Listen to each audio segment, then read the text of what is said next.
നമസ്കാരം, മലയാളി കൈപുണ്യത്തിലേക്ക് വീണ്ടും ഏവർക്കും സ്വാഗതം. ഇന്ന് ഞാൻ കാണിക്കാൻ പോകുന്നത് വെണ്ടയ്ക്ക പരിപ്പ് കറിയാണ്. 1 കപ്പ് പയർ പരിപ്പ് നല്ലതുപോലെ കഴുകി കുക്കറിലേക്കിട്ട് അതിൻ്റെ മീതെ വരെ വെള്ളം വെച്ച് ഇതിലേക്ക് ആവശ്യത്തിന് ഉപ്പുമിട്ട് അടച്ച് വേവിക്കാൻ വയ്ക്കുക.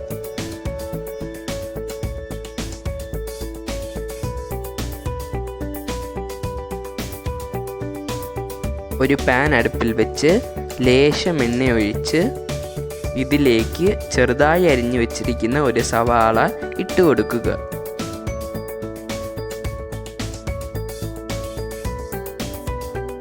സവാള ഒന്ന് ചൂടാകുമ്പോൾ അതിലേക്ക് 100 ഗ്രാം വെണ്ടയ്ക്ക ചെറുതായി അരിഞ്ഞതും ഇട്ട് കൊടുക്കുക. ഒന്ന് ഇളക്കി മൂക്കാൻ വയ്ക്കുക. എപ്പോഴും ഇളക്കണ്ട, വെണ്ടയ്ക്ക കുഴഞ്ഞു പോകും. ഇങ്ങനെ കിടന്ന് ഫ്രൈ ആയിക്കോളും. ഇടയ്ക്ക് ഒന്ന് ഇളക്കി കൊടുത്താൽ മതി.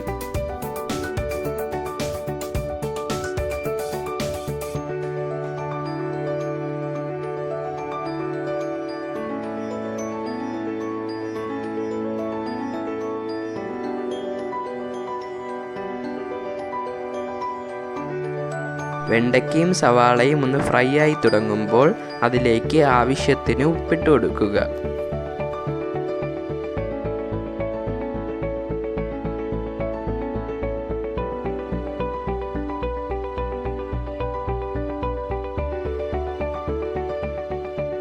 ഇതിലേക്ക് ഒരു ചെറിയ കഷ്ണം ഇഞ്ചി ചെറുതായി അരിഞ്ഞതും 2 ഇതൾ വെളുത്തുള്ളി ചെറുതായി അരിഞ്ഞതും 1 തക്കാളി ചെറുതായി അരിഞ്ഞതും കൂടി ഇട്ട് കൊടുക്കുക.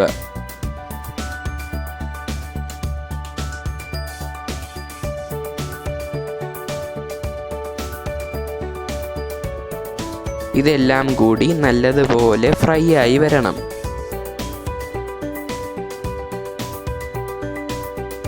വെണ്ടയ്ക്ക ഇതുപോലെ മൂപ്പിക്കുക. അരപ്പിനായി 1 പിടി തേങ്ങയിലേക്ക് 1/2 ടീസ്പൂൺ മഞ്ഞൾപ്പൊടി, 1/2 ടീസ്പൂൺ മുളക് പൊടി, 1 ടീസ്പൂൺ ജീരകവും 2 പച്ചമുളകും ചേർത്ത് അധികം അരയാതെ ഇതുപോലെ അരച്ചെടുക്കുക. ഈ അരപ്പ് വേവിച്ച് വച്ചിരിക്കുന്ന പയറിലേക്കിട്ട് ലേശം അരപ്പ് വെള്ളവും ഒഴിച്ച് ഇളക്കി യോജിപ്പിച്ച്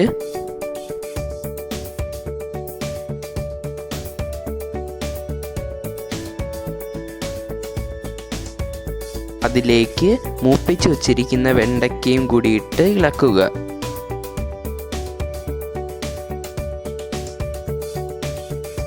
വ്യത്യസ്തമായ വെണ്ടയ്ക്ക പരിപ്പ് കറി തയ്യാർ. ഇത് ചോറിൻ്റെ കൂടെയും ചപ്പാത്തിയുടെ കൂടെയും എല്ലാം വളരെ നല്ലതാണ്. എളുപ്പത്തിൽ തയ്യാറാക്കാവുന്ന ഒരു പരിപ്പ് കറിയാണ്.